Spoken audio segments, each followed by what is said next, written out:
They have been about 10 years now. Yes, Mr. Chairman. All right. Okay. We got a thumbs up. Okay. ESPN. Okay, I'll go ahead and call the meeting to order. Today is our work session, November the 9th, 2021. And as I customarily do on these work sessions, I'll recognize our county manager, Mr. Adams, who will lead us through the discussion today. Yes, sir, Mr. Chairman. The first item of discussion, we do have Ms. Foreman here from Via Health. This is a follow-up to, I believe this is an issue you brought up from the Via Health Board in regards to reorganization. And having said that, is she available? Is she on? I'll turn it over to Ms. Foreman. I have included information that was discussed with the commissioners and Via Health Board at the previous meeting. And I'll just turn it over to Ms. Foreman to talk about the new alternative area board structure. Okay. Shelley? Okay.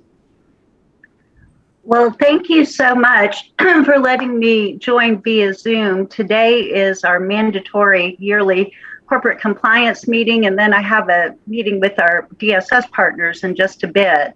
And like I said, my name is Shelley Foreman. I work with Via Health as your Regional Community Relations Director. Just as a reminder, Via Health is a public agency overseen by the Department of Health and Human Services. And our role is to manage Medicaid and state funds allocated through the General Assembly to people in need of mental health, substance use, and developmental disabilities.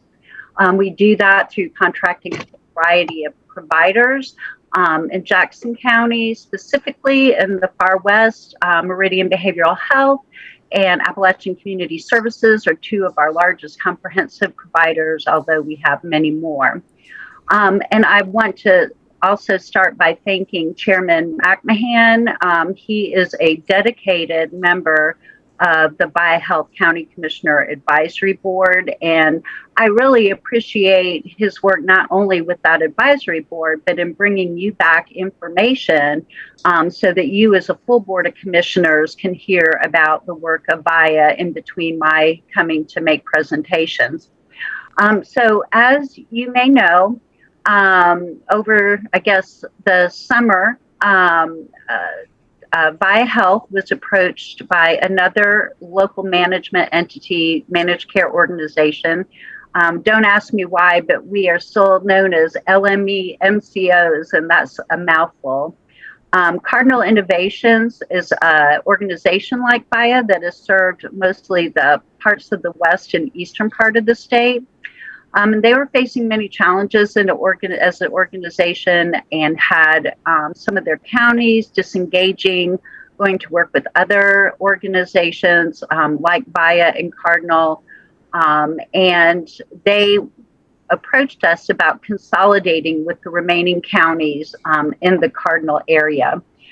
Just as a point of reference, I believe you have a map that is yes, thank you. Oh, and it's in color. I presented last week and they didn't have it in color, so it was hard to explain.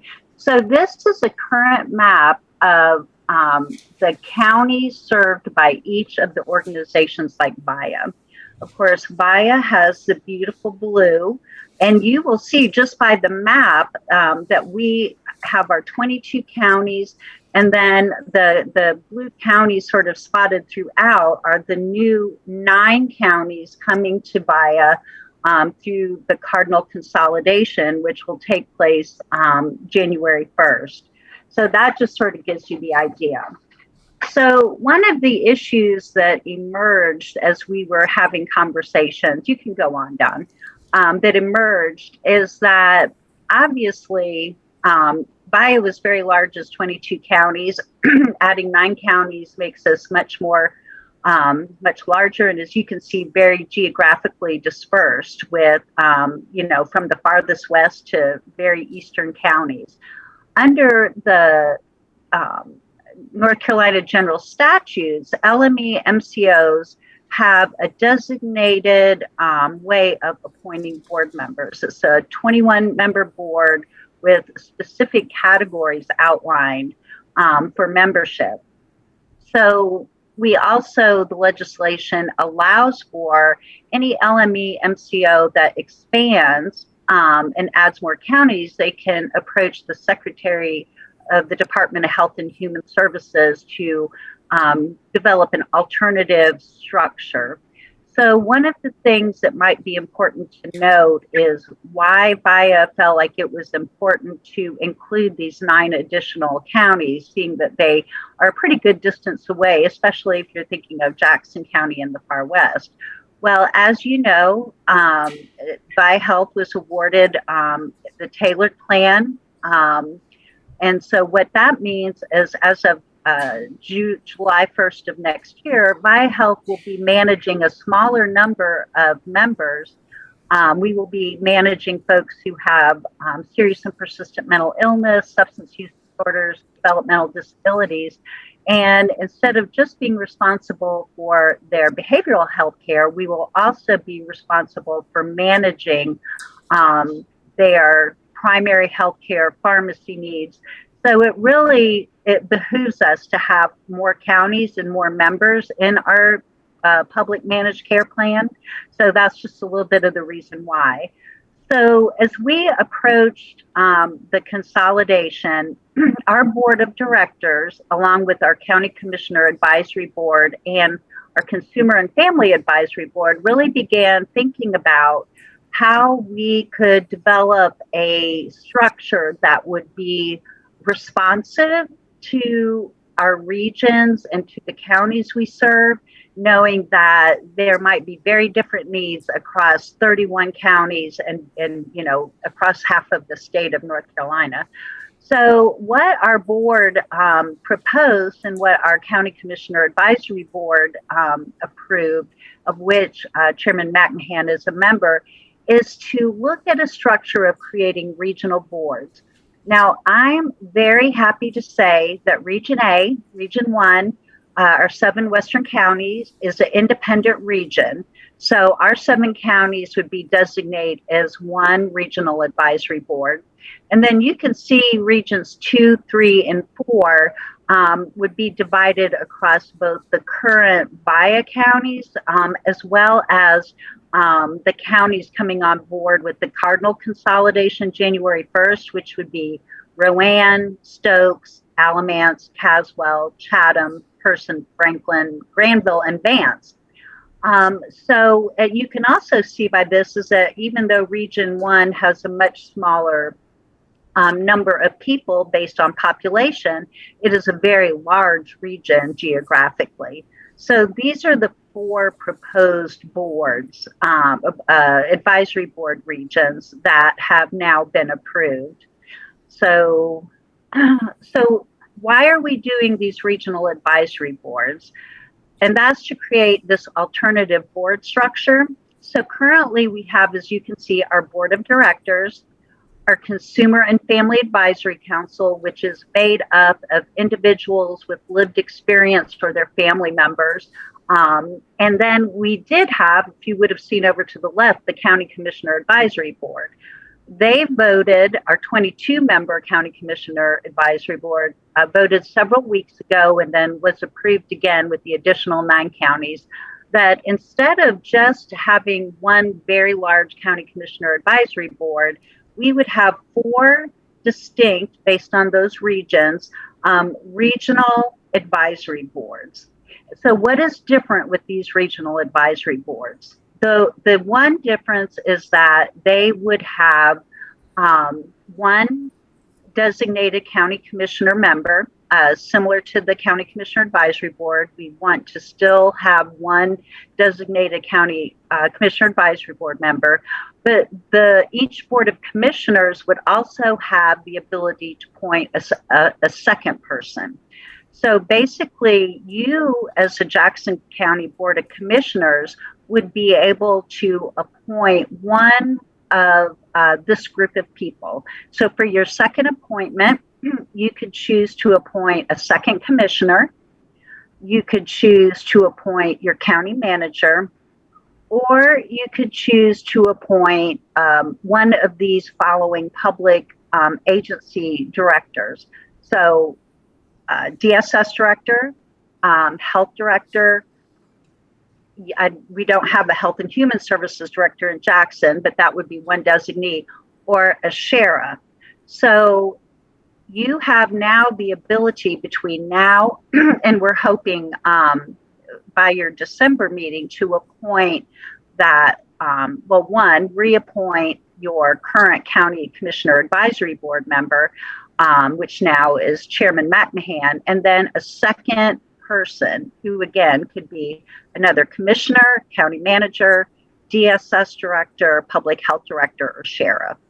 Those groups will come together. So our 14 regional advisory board members made up from our 7 counties will come together in early January, and each region then will have the ability to appoint 2 members from the regional advisory council to serve on our board of directors.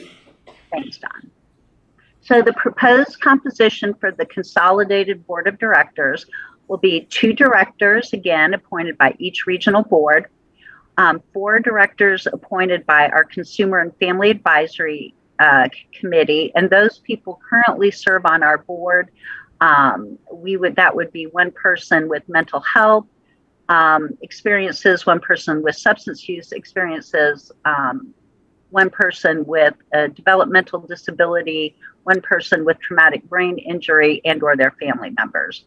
And then, as always has been the case, one of our directors is appointed by the Department of Health and Human Services Secretary.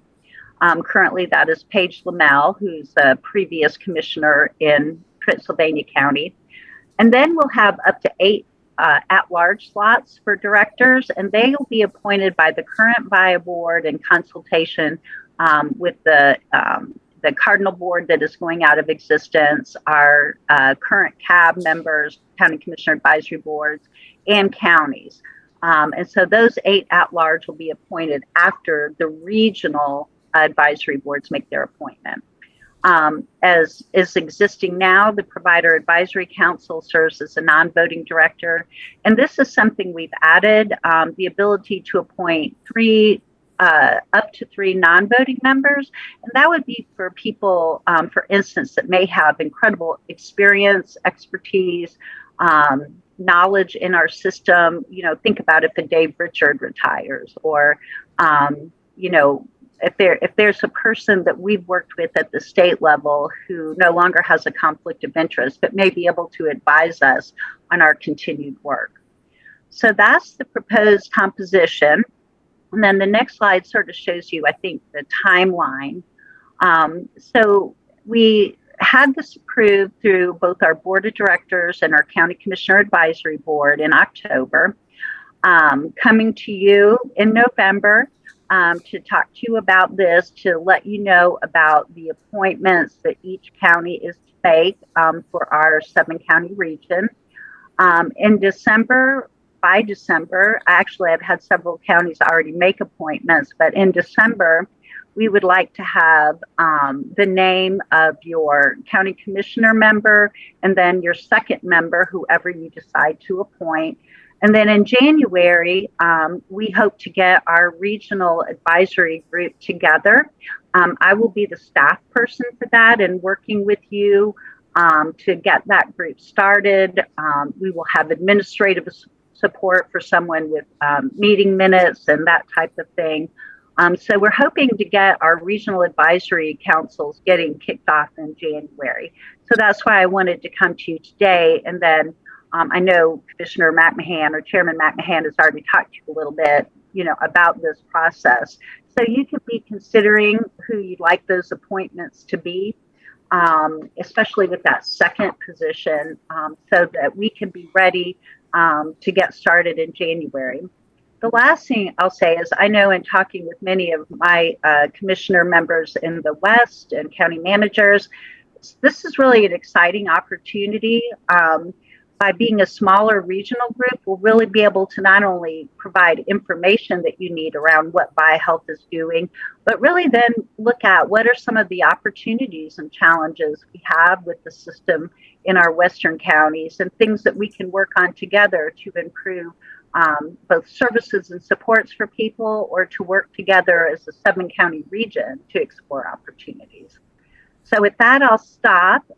Chairman McMahon, is there anything that I've missed or that you would like to add? I'll just add that I think this has been a well thought out process with a lot of thought put to what can we do to enhance the level of service and the engagement between these boards and staff to make sure that we're keeping as close understanding of what's going on, what the needs are, what can we do to support this effort to provide this kind of service to our constituents. And I think the goal and the concept of these regional boards works very well. And it's just a natural fit for us here in the West. Yeah. 7 Western counties have always worked well together. We know that from our experience through the Region A board and how well we work together on regional projects. And geographically speaking, there are services that are orientated here in this region that we just sort of circle around, and it'll just really be a good fix and a good new system. And it'll give us the opportunity to have a lot of input into our local services, but yet still be engaged at the higher level. Yeah. I appreciate you saying that. Of course, I've been an old timer. I was started as Smokey when they were still delivering services in 1999. And from my point of view, our region, Region A, is going to be a really strong region. I think we'll be able to do really great work together, and I'm just really excited about it. I think by having that a second appointment be someone who is involved in a public agency and who has a lot of knowledge around either from the commissioner, county manager standpoint and local government, or through DSS, health department, law enforcement, have knowledge of the service system, that will bring a lot of expertise to the table. I agree. Any questions from the board members about what's been proposed? This is a big change, and when you look at this new structure, we're talking about 1/3 of the counties in the state will now be involved in the BioHealth system. I mean, it's a big system, and there's a lot of advantage as we go into these managed care plans, these tailored care plans, as Shelley has said. This will give us some leverage and opportunities that we may not have had in a smaller arrangement. So any questions about the proposed format? So what we'll do is add this to the agenda, the upcoming meeting, and talk about making appointments. If there's a board member here that would like to serve on this regional board, by all means, you have first option. I would think the way the chain would flow, then if there's not a board member interested, then I think the next person would be the manager. And if not, then we would step down to one of our department heads in the social service or the health department or sheriff's office. What's the frequency of the meetings? Shelley, what is it? That's a good question. And the way that we have talked about it up to now is that the regional group would meet in January and then soon thereafter make their 2 appointments to the VIA board. And after that, we would want them to meet at least quarterly, which is the time period that the County Commissioner Advisory Board Council meets now, although there's nothing to say we couldn't meet more if we wanted to. It will be up to those 14 members to decide when they meet, where they meet, the time they meet, so that it's as flexible to your schedules as possible. Obviously, I'm available, and we'll have our administrative support available, whatever time you choose to meet. So it would be a quarterly meeting. We could meet face-to-face, we could meet virtually, or we could meet hybrid until, we determine where we all want to go back to face-to-face. We could meet in a central location. We could rotate meetings. It's really going to be up to those 14 members to decide how they organize themselves and how they meet. And also, just to follow up, I think it's important to note our county commissioner advisory board has met more frequently recent because we've been trying to approve these new changes. And I think given the fact the new tailored plan goes into effect next year, there may be a request for us to meet a little bit more frequently and quarterly for next year at least, as we sort of get off the ground. Yeah.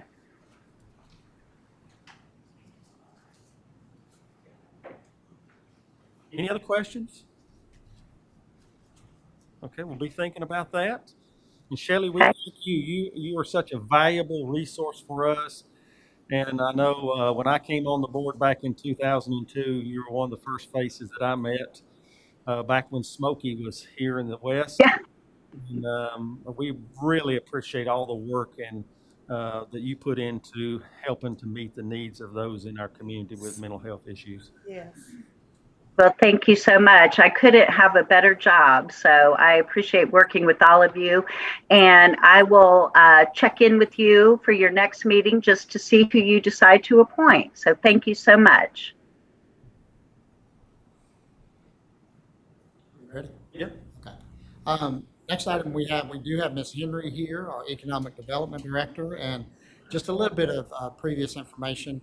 As you all may recall, when the pandemic occurred, within a few months after the pandemic, back in March of 2020, probably in the summer of 2020, within that range, the board chose to move forward and create what's called the All-In Jackson Fund, and you're utilizing some existing CDBG revolving loan funds that were basically just sitting in an account that were not being used. And so now we have Ms. Henry here who is going to talk to you about how to improve that program and maybe provide additional resources to our community. Ms. Henry. Good afternoon, board. Thank you for allowing me a little bit of time to talk to you this afternoon. I've got Chris. I want to move, but I need to talk to the microphone. Chris Murray, he's from Mountain BizWorks. They are the organization that is helping us support the All-In Jackson Fund. And so we've been working alongside Heather Baker, along with Iris Payne. She's the CDBG director from Commerce. So had some conversations with her, been working with I would call them the executive leadership at Mountain BizWorks to try and really determine the best use of these funds. And because what we know is that the intent, while it was good and we had, a clear purpose for that at that time, that is now ceased. It was intended to be what we referred to as a bridge loan for the payroll protection program, the PPP loans, and then the EIDL, the economic income disaster loan fund through the SBA. Both are SBA programs. And so this, at the time, we were not seeing those money flow to our small businesses very timely at that time. And so this fund was set up to bridge that gap until they could get that money from SBA. But by the time we got it set up and ready to go, SBA, it's like the floodgates opened. And so we really didn't use it a lot. I think we loaned about $50,000 out of the All-In Jackson Fund in total.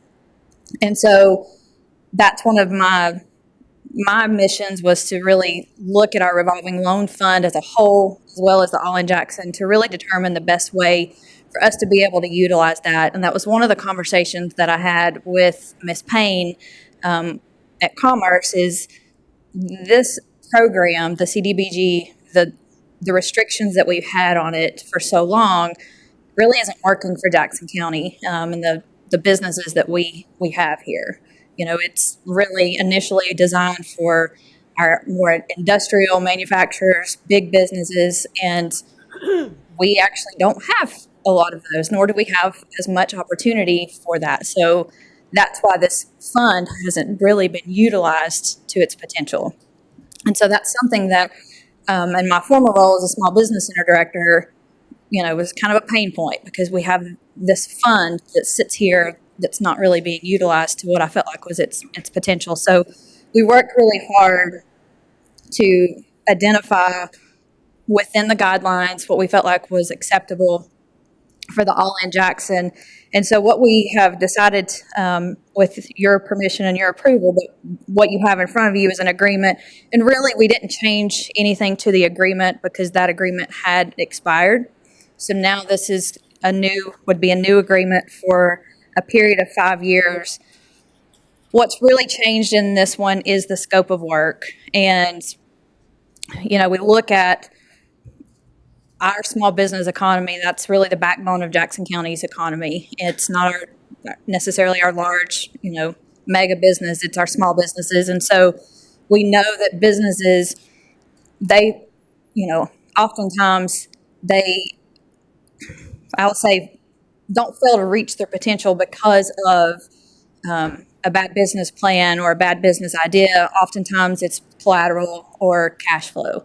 And that's really where they struggle. And so that's where we felt like this fund could be really unique and different and serve a purpose in a different way to really allow them sort of a leg up and give them a little bit of a boost that they might not have otherwise. And so you look at, for example, I think on scroll down like 2 more pages, I think, where it's got the graph. So essentially, if a business owner wants to invest or they need a loan for $50,000 or $100,000, they don't have, oftentimes they have to put in a match. They have to put in, what we call skin in the game. They have to put in that investment. What does that look like? It's going to look different based on the lender, but it also is going to be dependent on the client. And so if it's $10,000, $20,000 that they need to invest in, they may not have $20,000 of either cash or collateral that they can pledge for that $100,000 loan. So what this fund will allow them to do is basically match their investment. So if they've got $10,000 in collateral or cash, we would have a $10,000 loan that would sit alongside Mountain BizWorks' $50,000 loan. So it would allow them to bridge that gap. So that's essentially what we're looking at doing is giving them the opportunity to grow. Cash flow is always one of those. That's really where it's at, especially in the first, I'd say, 3 years. That's really what we see. And so giving them that leg up in the beginning. Oftentimes, too, we see businesses that they have a really great idea. They have they don't always plan the seasonality as well. And in this market, in this region, we know how critical that is. And so just by giving them the ability to match their investment, that's what we'd like to do with this one. Now, we do also have, I think it's about $650,000 in the revolving loan fund balance, give or take. And so we're also looking at that. So this was kind of already in place, but the scope of work wasn't really fitting with what we are seeing right now. So decided to go ahead and tackle the All-In Jackson Fund and see where you guys feel as far as that goes, and then look at the rest of it. And I'm working on what the rest of that fund could look like, but we just felt like this was something that we needed to focus on first. So, and do you have anything that you want to add to it? Not necessarily, but I'm happy to take any questions if you have some. I think as I helped outline in the scope of work, the standard which we would, work with Jackson County is the same standard we work with, in terms of how we underwrite and decision loans. So we take that really seriously to obviously protect your investment. I just drove around downtown Sylvia before I came here, and there's half a dozen businesses that we've supported in the last couple of years that several Tiffany referred to us. I think we've got a good sample, so to speak, of businesses that we would like to continue to support. And so I'm happy to take any questions if need be. I would just, so that I could summarize a little bit. So just, if you would, just, it's not just for the board, but for people who watch on YouTube, just tell everybody who you are. I mean, Oh, sure. Sorry about that. Yeah, I'm Christopher Murray. I'm the Chief Credit Officer at Mountain BizWorks. So I've been there for 5 years and responsible for approving our loans jointly with Matt Raker, whom many of you may have met, our Executive Director. And so it's certainly been the most rewarding role I've had in my just talk career. about Mountain BizWorks. Mountain Oh, BizWorks, sure. who we contracted with Yeah. initially, and just your nonprofit. Just if you talk about Mountain BizWorks. Right. We're a what is called a community development financial institution. CDFI may be the term that you've kind of heard. And we essentially act as a lender to small businesses that can't access funding through community banks or traditional banks, which ironically is quite a large number. Not because they're really lacking creditworthiness; it's just that there's been a lack of creativity in the financial world to support small business for regulatory reasons or whatever. So we kind of really bridge that gap. I mean, we really, want to see someone outgrow us, so to speak, and that can happen quickly, or it can take time. But we really are a gap lender, so to speak. A startup, we do a lot of startup lending, which almost no bank will do. I mean, they'll tell you to come out and see them after 2 years. And a big part of our program is providing technical assistance as well. And so we have a lot of peer coaches that can provide almost any expertise across any discipline. And so to use the term, we like to get into the highways and the byways, so to speak, and really support people regardless of where they are on the financial spectrum. So It's so, guys, if you don't mind, I'm using this as an opportunity to advertise this program too. So, Yeah. just apologize for that, but this That's is good. this is exciting. This is giving additional resources to, if the board approves this, to small businesses in our community. So ultimately, Tiffany, how much of the 650, when we talk about funding this, where does this money come from? How much of the 650 we're talking about using? Well, what's the remaining balance of the All in Jackson? So it's about $274,000 that's there. So we're basically just restructuring the way it's going to be used. And then if we use all of that, then we would go revisit to see if we could potentially access that other, Right. the remaining CDBG money. And I think it's really important for, I've been in the small business world for so long that this relationship seems kind of second nature to me. But what I can tell you is that business owners that go to start a business, they don't really know where to go. And so that's often when they reach out to the community college, small business center, your chambers of commerce, your small business and technology development center at Western. And they help them guide through a business plan and their projections and those types of things to get them ready to apply for a loan at Mountain BizWorks. And oftentimes, like he was saying, these startups are not bankable. And it's not because they don't have good credit or they don't have collateral. It's just because they are a startup. And your larger financial institutions, your Wachovia, your BB&T, they just don't have a box to fit them in, and they will not lend outside of said box. And so it's really important, and these CDFIs fill a critical role to support our businesses, not only the startup phase, but also the growth phase. And so it's important for them to get started, get on their feet. But then once they've got an established pattern, some established financials, then they can refinance that loan with a bank. And that's ultimately what we want them to do, because those interest rates are lower. It's a higher risk to do a startup loan, lower interest rates at your traditional banks. And so it's kind of, this is where you get in the door, and then this is where you go. And so we see that often, as your CDFIs are really that gap funder, get them started, get them on their feet, and then reevaluate, should they need to refinance, grow at that point. Then oftentimes they will refinance that debt and do something different.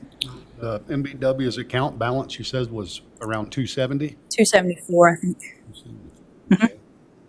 Would it be safe to say that by acquiring one of these loans, that it would also put them in a better footing to acquire a traditional loan at a later date? Yeah, I think it is. It's a stepping stone to get them credit worthy, because they're going to, have some financials that they can prove, like this is the cash flow that I've had, this is the seasonality that my business experiences. But then you can also show, then hopefully they'll have some collateral that they can pledge to refinance and maybe need more equipment that they need to purchase, and that's when they would refinance this loan, do something different. Too much for people that don't quite have credit to go to a bank to get the wheel rolling. You'll get the wheel rolling for them. Yeah, it's The rate is 7 to 9%. If the economy gets good and the percentage rates drop, will that go below 7% or is it locked? We do them on a fixed rate basis because mainly because if you go variable, the opposite could happen. You end up with a situation where, the payment could escalate. Right. But, ironically, if you went to some of the not small community banks, but any of the banks and got a small $20,000 to $50,000 loan, invariably their rates may even be higher just because they're not incented to do them. Right. It's just so their cost of Where's the capital. risk? Yeah, exactly. So, the 7 to 9, would that go down if rates go down?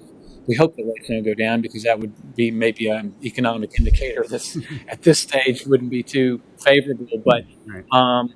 but they wouldn't go up on them, and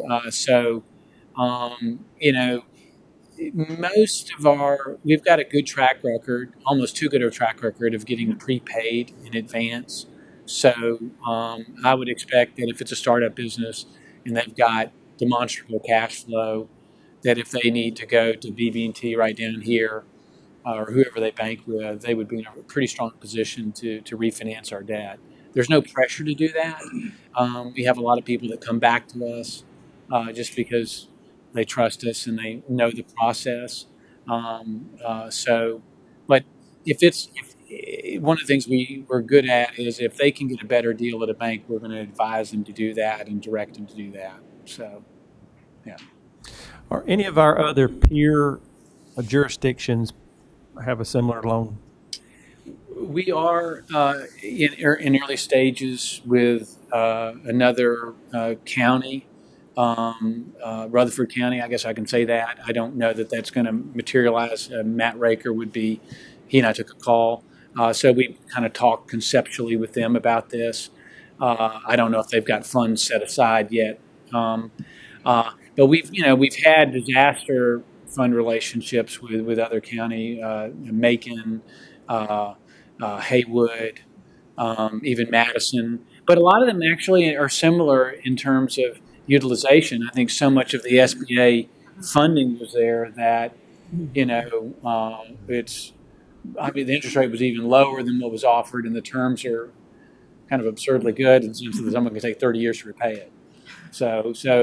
But those have not pivoted yet, though, some of those. So somebody comes in, new business owner, and has 10,000, get everything done. What was my question? How am I going to explain this? Never mind. Let me think about that for a second. Let me just kind of, so for example, let's say it was a $70,000 need or whatever the project, and let's say Mountain BizWorks is putting in $50,000. If they had $10,000 to invest, then the Jackson Fund could match that with $10,000 to kind of meet that $70,000 hurdle. I mean, of course, everything is dictated by, is it a good business plan? I mean, does it make sense? Because someone could say, hey, I'm willing to pledge my house, but if we don't believe, the last thing we can do is someone to have a loan that they got to repay with a lien on their house, because the loan's got to be repaid. I assume Jackson County wants to see this work. Yeah. So we take that really seriously. So if the person gets the loan and everything goes through, do y'all report the payments like on time and stuff like that, like any other bank? We do. So these loans would be credit reported. So there is. It is to help build credit too. Then it does. I'll be honest about the credit thing. If someone has some, I should say, issues or room to improve, it can be really helpful. If someone comes in with an 800 credit score, it's probably not going to help them necessarily, but it can certainly. We don't make the loan decisions just based upon a credit score. I mean, I really like the way we approach that. If someone has some issues, we really want to understand what the root cause is and whether they've been proactive in dealing with it. So, yeah. Well, I heard a few months ago, excuse me, well, it was several months ago, I guess, your ad or discussion about Mountain BizWorks on NPR, and they were talking about bridge loans. And I got so excited because I was working on the project in Dillsboro and we needed a bridge. And I'm serious. I A thought, little bridge or no, a real bridge. And it was going to be for a walking path, and Right. we needed it over Scotts Creek. And I'm like, all right, Mountain BizWorks, we can get a bridge for Dillsboro. Well, I dug a little deeper and realized that was not the bridge we were talking about. So, but we appreciate what y'all do. We sure do. Thank you. And I'll ask a stupid question. I know a lot of times I've seen over the years where we put together what looks like a fantastic plan and it's going to do great things to help people, but nobody ever utilizes it. I mean, do we feel confident that there are people in the wings wanting to use this?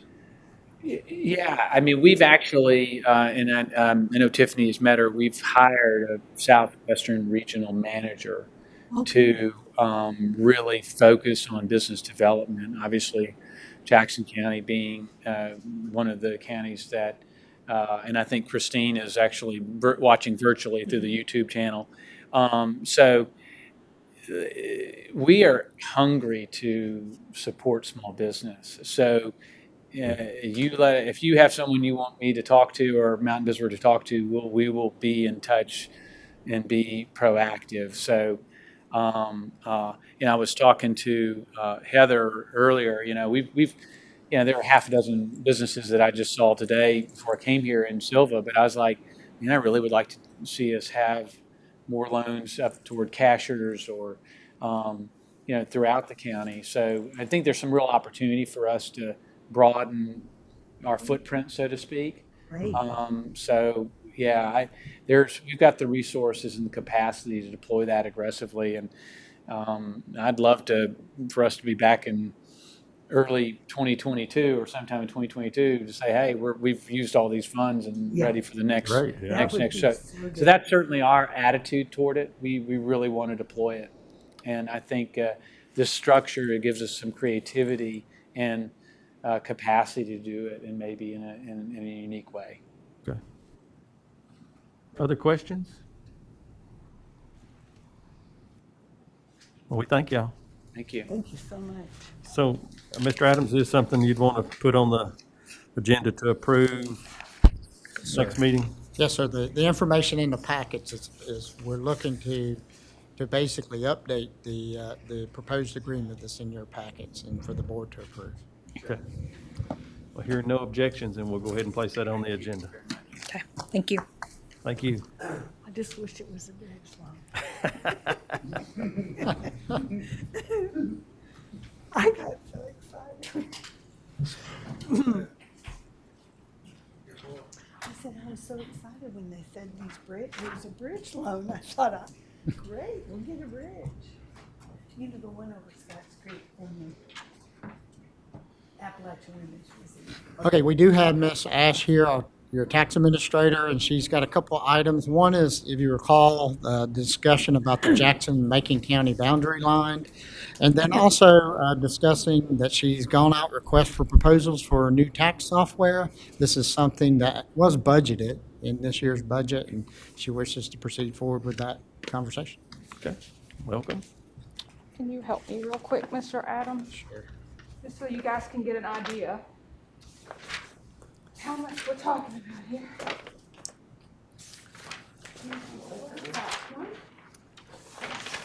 This, from here to here, was our county line boundary in question. So it's a lot of work. I think it was around 38 miles worth. Wow. 30, that much was in question. Yeah, they did the whole thing, so it's around 38 miles. Leanne did a rough estimate for me before I came up, just out of curiosity, because I got those out and I was like, oh lordy, it's a long way. I thought it was just a little piece. Thank you, sir. You might want to look at these. No. Yeah.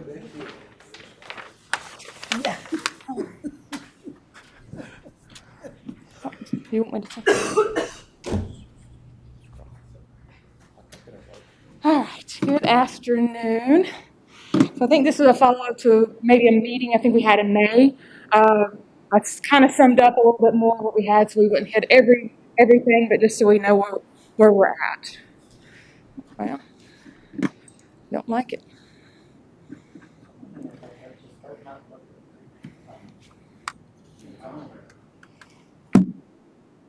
Well, Tell me when you go to the next one. All right.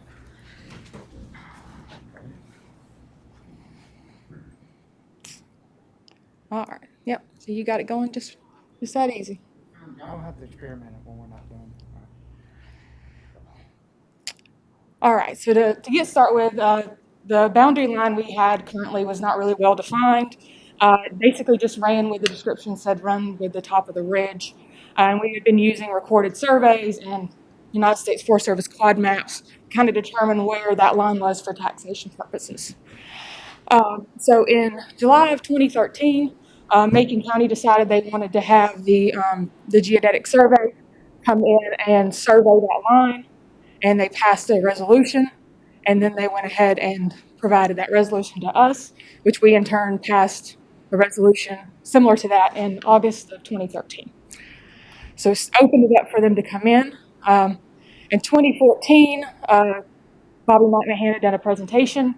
We still hadn't really started that project at that point. State surveyor had retired, and it took him about a year and a half to get a new one to come in. So March of 2017 is really when this project really got started. We got some preliminary information from the new state surveyor, and then they started going out and doing their field work on that line. So in July 17, I just mentioned this, before the statute was written, we could kind of make our decision at the end if we wanted to use what they had determined or not. The state statute was written to basically make this conclusive, so whatever they determine is what is what is going to be, unless it would require court action to contest that line. And then in a meeting in October of 2017, Mr. McMahon spoke again, basically on a newspaper article that was published. That article stated we were expected to lose around $600 million in value. And just out of my own curiosity, I checked our 2020 numbers. The town of Highlands and the Highlands Forest, our fire district, only 283 million. So I'm not sure. I'm not sure where we got the 600, but either way, that was the fear, I guess, at that time, that we had a large potential to lose. So I want to clearly state this. That is not correct. No, we would have to give Macon County, the town of Highlands, and all the fire service district twice to get anywhere near 600 million. That is not a correct number. No, that was, I'm not sure where that number was determined from, but it's nowhere near correct. So in July of 2020, that's when they provided us the final information. When I was here last, we had, we talked about some areas of concerns that we had. So we worked with them most of 2021 to try to research those areas. So they came back and just concluded after a site visit they feel that was correct. So at this point, the line is basically resolved. If you can go to the next one. So we'll go through. Can I ask a question there? So the areas that Jackson County was concerned about, those 9 acres, they said we were correct? No. Oh. No, we asked them to look into 9 different areas, and I think they made us narrow it down to 3. But they come back and said that they felt like what they had was correct. Oh. So, Okay. and that's Okay. we questioned it, and that was the determination. So we'll respect them as the surveyors of that line. Sure. So, as far as on our side of the line, there was around 219 parcels that are on that county line, including 17 exempt parcels as well. That's just touched that line right now. You can go on down.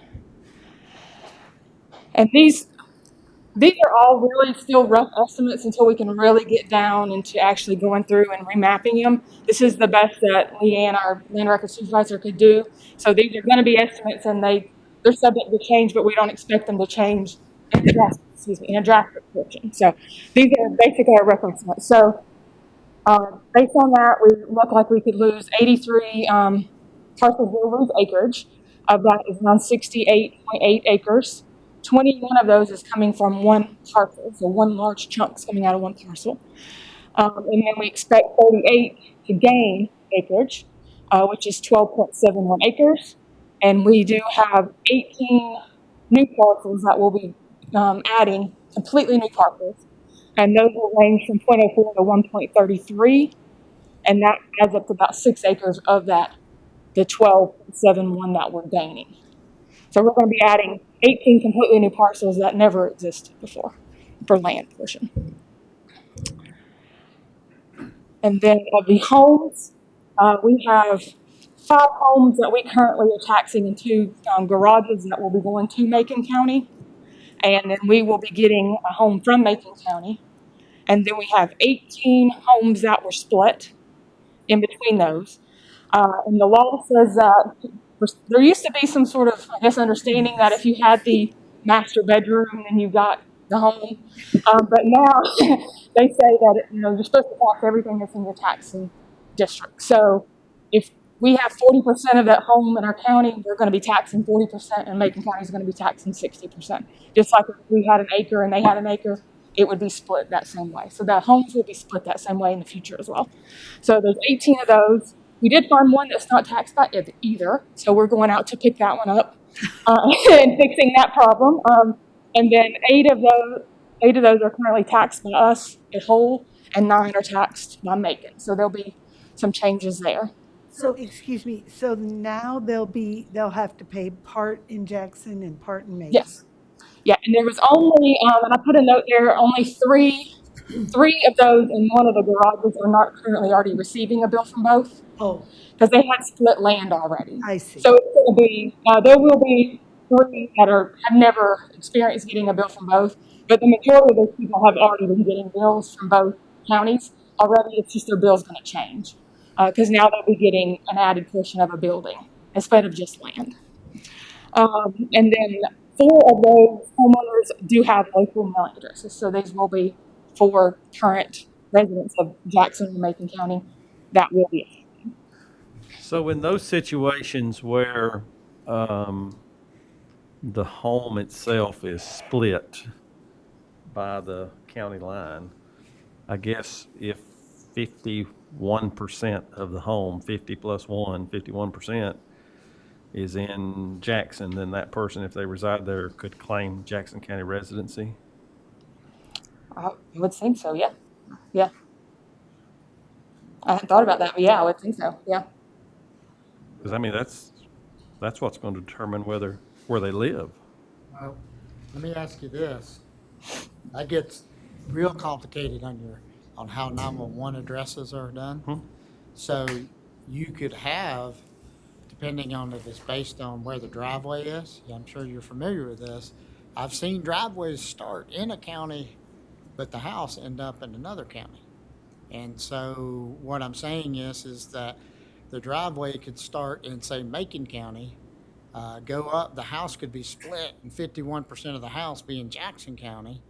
But because the 911 address is based out of Macon, I'm just telling you, it's almost going to have to be a case-by-case basis when they go through and look at that. Because when you look at a 911 address, that's what's going to get interesting, too, in this conversation. Because most of that area, I guess, would be serviced by the Highlands Fire Department, don't? Yes.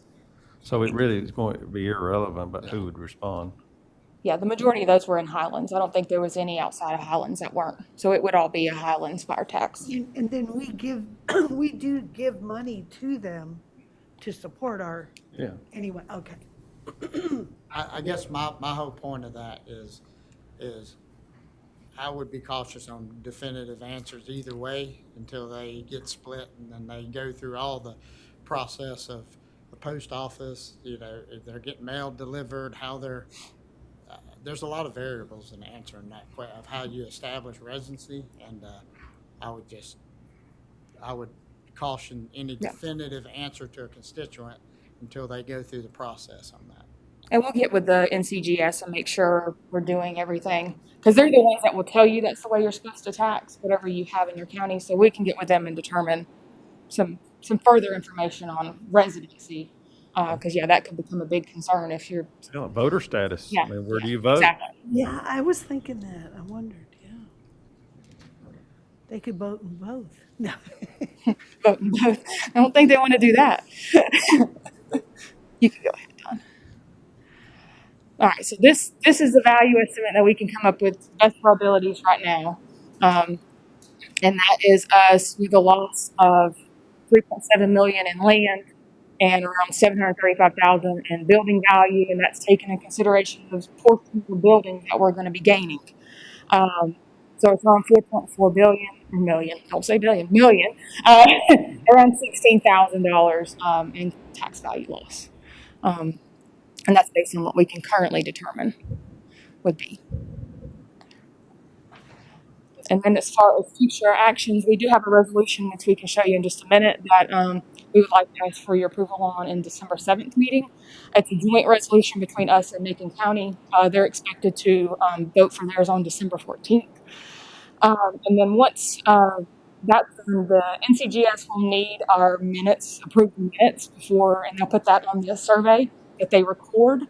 So I would expect they won't be recording in the registry of deeds until at least January at the earliest, once those meeting minutes have been voted on and approved. Once that is done, then they will notify all the affected parties. There are probably 30% of these parcels that aren't going to change at all. So those, I'm assuming based on what they said, they will not be sending them anything. But the remaining portion, they'll be sending them a letter and telling them they can contact our office if they have any questions. And then in the meantime, we're going to be processing the work. Leanne Pate, my land record supervisor, has already really started it. She's been creating the parcels in our GIS side just so she's ready whenever we're ready to start flipping those over. And then we'll work with the reappraisal coordinator that we share with Macon and the Macon tax administrator to determine those values, especially on those split homes and any of the acreage lot prices that are split between the counties, to make sure, we're not valuing something that makes no sense. We need a value based on the acreage that we have in each side. And then our expected completion date for all those changes is January 1 of 2023. Macon County will be having a reappraisal at that time as well. So that's why we're not 100% on the values right now. We'll have to see what they're changing. And ours obviously has to go by 21. The thing fixes out, so we'll have to make sure all that coincides with one another. And it'll give us plenty of time to really work on it and make sure that we look down that whole 38 miles worth of parcels and make sure, because there will be some that, the recording instrument will say it goes with the county line in the recorded instrument. So we'll have to see if those are just going to warrant maybe acreage change or, how those are going to be affected as well. And then if you can go down one more, Don. This is, I know it's hard to see, but this is a sample letter that they provided us that they send out. It basically just says that they went down and looked at the boundary line between the counties, gives contact information, gives where the reported instruments are in each county, and just gives them a basic, just tells them it's been done. So they're aware and expect that we're going to be making changes in the future. So, but they will send that out, and I would be surprised if it goes out anytime before February, just with the timeline that they're on. Now, our tax rate is lower than Macon County's. So Yes. some of those people are going to have a change, aren't they? Well, we're seeing a lot of growth right now, so their millage rate might change with the reappraisal as well. So, they're set to gain quite a few billion at this point, unless the market changes. So their millage rate might adjust. No, I meant accordingly. what they will have to pay in taxes. Our rate is lower They're than getting Macon. ready to go through reval, so theirs may go down. Oh, I'm sorry. Yeah. Yeah, when we complete it, it'll be when their reappraisal is getting ready to go into effect. So there could be, it may be comparable, it may be less, it may be more. Okay. We'll just have to see what happens between now and then. So Are those parcels still in the same appraisal neighborhood? yes. Yeah, none of that really changed. They're all just, they're kind of, it's like they're there. It's just the line just kind of changed a little bit. And some of it, quite a bit of the 21 acre piece. But yeah, they're not, nothing else is really changing as far as their acreage might change a little bit. Or maybe now they're having a split house, or they've got more acreage in Macon County than they had before, or something like that. It's not a lot of major, it really wasn't a lot of major changes. Any other questions on that? I just have one question. When the state person came and surveyed, did they try to find, did they go to the traditional ridge top? Is that what they tried to find as a designation? Or what did they use as a guide for where the original line was? We really don't get much information from them. I think that they use historical, and then Leanne had actually asked for all of the places that they found pins at. She just pulled it up for me before I left, and there was like 3 different areas, and that was it. So I would say they just use historical information for the rest of it, because the majority of the line didn't have any place where it seemed like they found pins. They found a bunch of pins in like Highlands Cove, but it had just been recently resurveyed not long ago. Okay. So there was just like 3 real areas that it seemed like they found markers. And if I remember right, Commissioner Woody, one of the problems that was created is there had been an extensive amount of development that had taken place. The landscape literally changed. Where the ridgetop used to exist, people went in and did excavation work, and the ridgetop no longer existed, and they leveled out places to build homes, and all of a sudden now you don't even know where the ridgetop was. Right. So that's where they had to rely on That makes sense, yeah. on historic data and try to piece together where that ridgetop used to be. Right, because it's not now where they moved it to. It's still got to have a historical line here. Just because it moved doesn't mean that it changed necessarily. Yeah. If you can go to the resolution, Dawn. All right, so this is a resolution I'll ask for you to approve on December 7th. Do you want me to read it, or? Okay. It's basically a joint resolution between us and Macon County, and it's just going through the similar thing that we had. The statute allows us to get with them to perform this type of duty. That's what they did. Some next steps. Do you have anything you want to add in that, Heather? Or just... No, I worked with Macon County Attorney on this. I think we're all.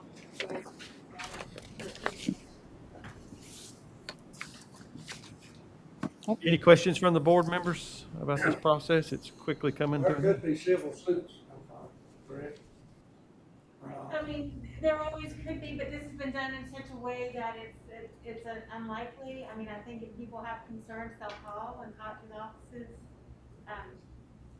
And the survey work has been done. It's really been established, and that survey will be reported. So. Any other questions? Well, it wasn't too quickly done because it's been about 9 years. It works. But good job. Thank you. Thank you, yes. All right. Okay, thank you so much. I've got one more item. Can't get rid of me just yet. I love your logo up there. Well, thank you. Thank you. We got SEC to create that for us. So. And it looks like our mountains, doesn't it? Yeah. I love that. Yeah, we're pretty proud of it. Thank you. So I was fortunate enough to convince Don and Darlene by begging the budget time to get me some new tax software. I've mentioned it before. We have 30-year-old plus tax software. It's time for us to move forward and start getting some changes. Just some examples, just so you can understand, and the public can understand the difficulties. When we do the year-end process, once it's done, that's the only time I can capture what our current values are, what our January 1 owners are. Once my land records department starts working, all of that goes out the window. So I capture an Excel spreadsheet, and I maintain that spreadsheet throughout the appeal process, all of those things, just so I can give the finance officer the correct amount of information. So it's just one of those things. You can't go back and find that information again. It's just one of the struggles that we currently have. And we got a lot, but that's just one of the examples that I have to maintain on an Excel spreadsheet the value changes throughout the entire appeal process just to be able to give correct information during the billing period. So we have put out a request for proposals to contract with a single qualified software company to provide us with some computer-assisted mass appraisal solution that included tax assessment, tax collection, and loan records. Our goal was to have one that worked for everything. We didn't want to have different softwares that didn't communicate well with each other. We wanted to have one that worked with everything. So we had that put out. It was due September 30th, and we ended up getting 2 proposals from Bitech and from Tyler Technologies. And then myself and my staff looked through and reviewed each of those companies' information that was provided. Bitech is located in Charlotte, and it currently supports 31 of North Carolina's counties. So quite a bit of the counties. It's the most popular system in the state. And then I listed all of the customers there that include, which is all to the west and 2 to the east of our county, including Macon County, which is currently converting to them right now. And Macon County has a very similar software to what we're using right now. So I feel comfortable with going with this company because they're accustomed to the software that we have and the issues that they're going to have trying to get our data converted over to the new software. So that's one of the major things when you have to look into it is that you have to know what this data is saying to be able to move it over. So we basically have that green screen data type stuff. You can go down, Don. And this is the good population information. So Bitech is in 31 counties. Tyler is in 21. They came in at a lower cost, and they're also a lower annual support cost. And currently, we are spending around $39,000 in annual support costs for their current provider. But I looked back and just additional costs. We paid them over $63,000 last fiscal year, with additional things because they charge us for a lot of things. So this annual support cost cover any and everything that we need, and that's what we're looking to get. One that we're not having to constantly get charged for every time we need some assistance with something that's not going right. Add-on charges? Yes. And below that is an anticipated payment schedule. We expect that we will pay the conversion cost, which is that first category there, over a 2-year period, just trying to get it implemented. He's got us on trying to get it done in 1 calendar year, and I don't think that's going to be possible, so I'd expect it will definitely go at least 1.5 years. And then we have broke out the license cost of that portion over a 5-year period. And then we, those 2 together are in that third column there, that total, which adds up to the $321,050 in the bid tabulation.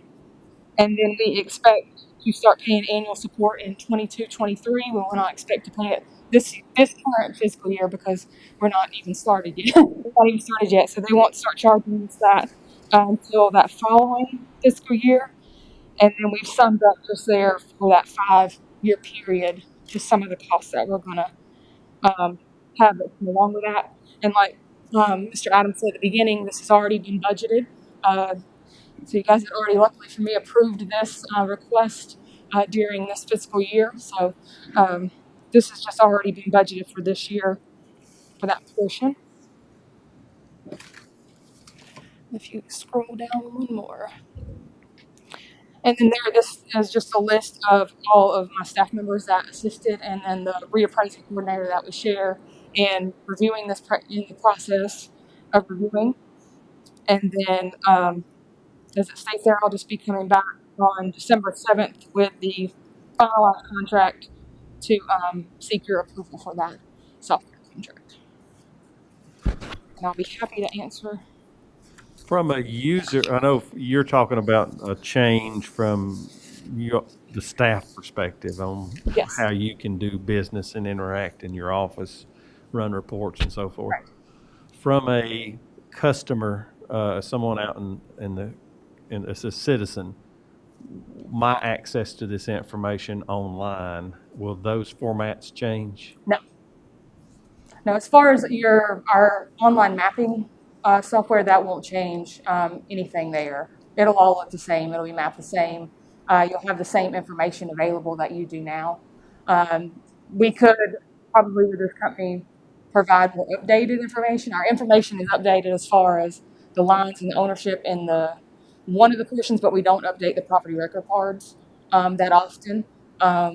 So we could probably move forward with some additional advancements that way. As far as what you see there is what that really won't change that much. Because I know that's a huge benefit and advantage. I remember the days when, especially real estate folks and anybody else that had an interest or a need to find that kind of information, had to physically come to the courthouse to look it up in land records or go to the register of deeds office. But now you set in your office and navigate to the computer, and you can do all these searches and look at PRCs and tax records and all this information that's just at your fingertips. And it makes life so much easier for people out in the community who utilize that service. I just want to make sure that none of that really changes. No, none of that will change. And we actually have even more information on NC One Map as well. We send people there a lot of times that won't really, we want to know every land parcel in the county. Well, we can pull that information, but you can too. So, if we show you maybe how to use it, then sometimes you can go to it and research all these things without having to come through our office. We don't mind to help you, but, if you want to go out and do it yourself, that's also an option. But it'll definitely allow us, if you were to come in the office and say, I want to run this, we could run that for you a whole lot quicker than me doing my current process, for sure, once we get the new software. But yeah, our online site won't change much. If anything, we'll try to get it to improve if we need to add some new features or something like that. Very good. Any other questions about this portion of Tabitha's presentation? Does the biotech software interface with finance departments? Yeah, we'll have to make sure that it connects with everything it needs to connect with. But the good thing about that too is we'll probably be able to put all of the finance department on as users, so they can go in and just look at anything that they want to look at as well. But yeah, that'll be a major point. It has to connect with the finance office as well. And the departments that it connects with, they've all have a comfort zone on moving forward with this? Well, we'll work with all the other departments. Most of them, being environmental health, uses our information. Code enforcement uses it, but they're really looking for the end product. They're not really looking current. The only one that really uses it right now is environmental health, and they can go back and look through some of the historical information to try to track down when a septic permit or something like that. But we typically will go out and outreach with them and just show them how to use any product that we change. So that'll be part of our process once we've got the land records portion converted over, to go out there and show them, okay, this is how you can go back through all the ancestor pins to try to find whoever owned it in 1988 or whatever they're looking for. Thank you. Mm-hmm. Any other questions? Okay, we'll look forward to seeing you in December. All right, thank you so much. Thank you.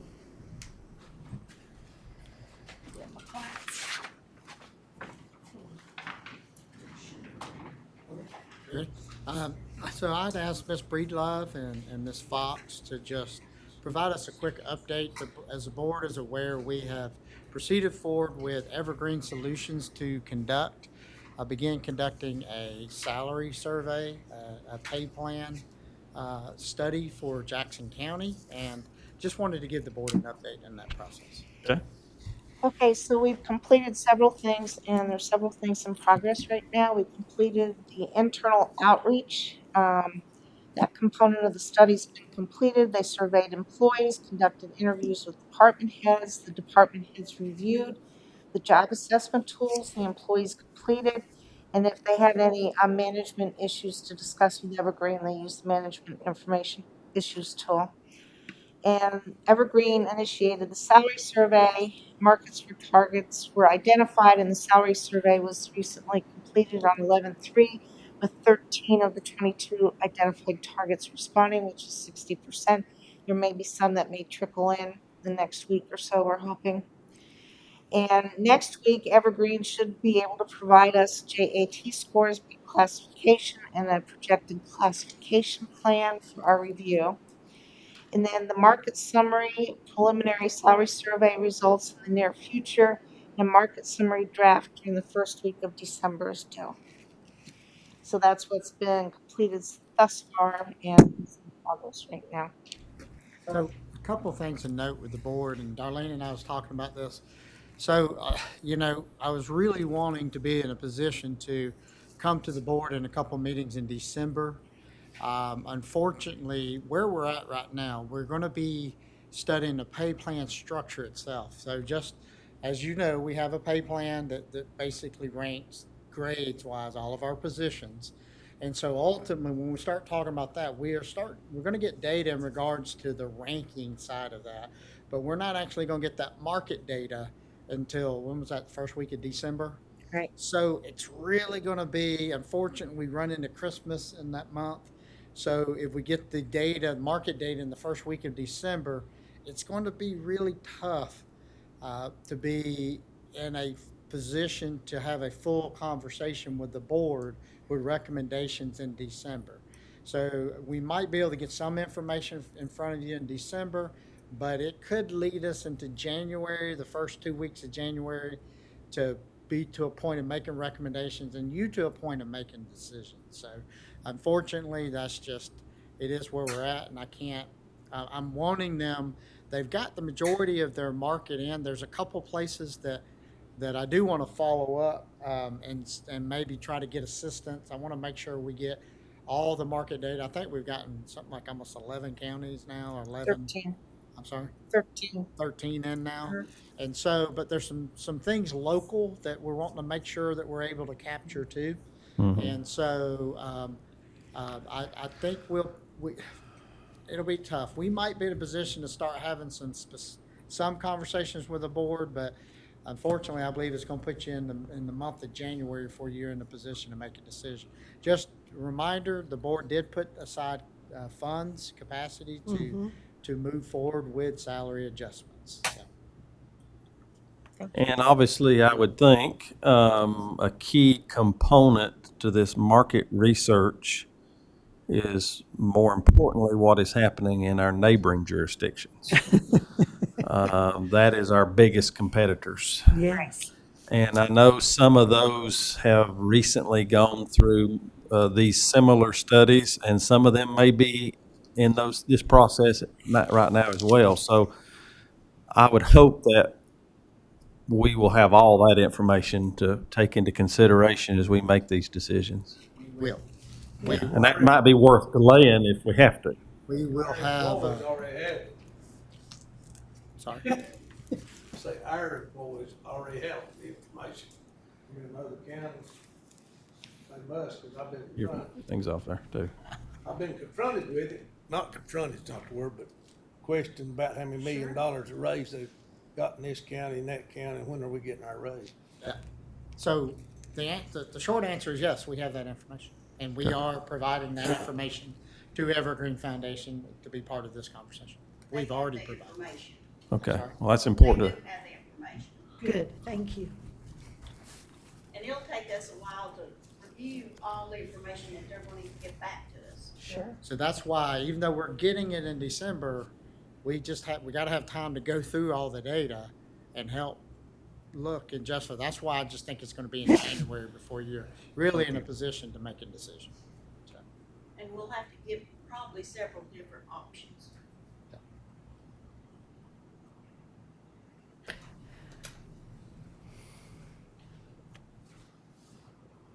Any other questions about that update?